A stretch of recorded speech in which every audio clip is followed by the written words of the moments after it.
Dahil po kulang sa pollination, ako ay mag self-pollinating. So, gagamit tayo nitong brush. Magdablang tayo dito sa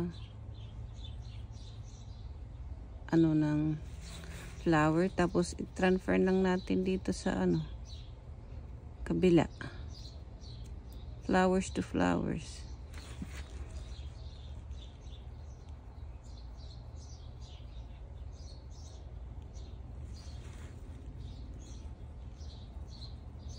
Kasi last time, 2 weeks ago, may flower yung isang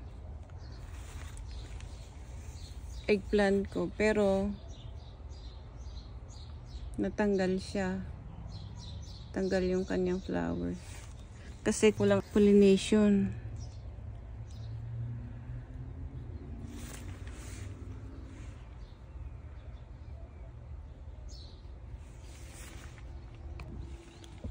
Ayan, so kailangan kong mag self-pollinating.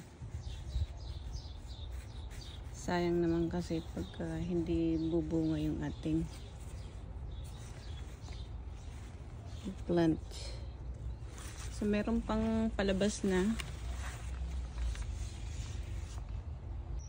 Ni-try ko lang ito. Baka sakali